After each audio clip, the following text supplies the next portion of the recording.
Bubbeef obomboleettiin natti dhufus wal guuree dhagaas yoo lafaa ol kaasee jirmas narratti mure.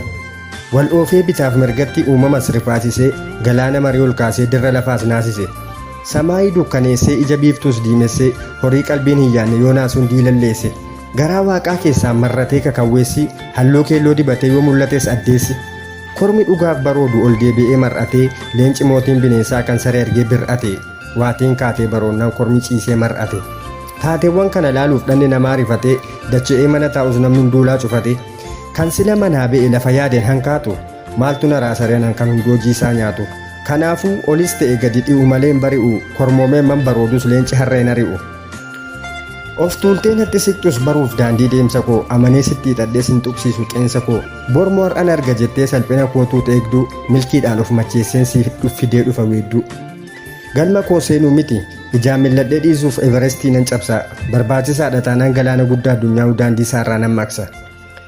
Beekumsaaf jabinni koo galma koo qofa jaaru abdiin qabutuun beekuu qalbiin kiyyas nan daaru. Namni waan fedhe oofus natu beekan manga'u siin mari'adhees miti galma koof kan hin ta'u.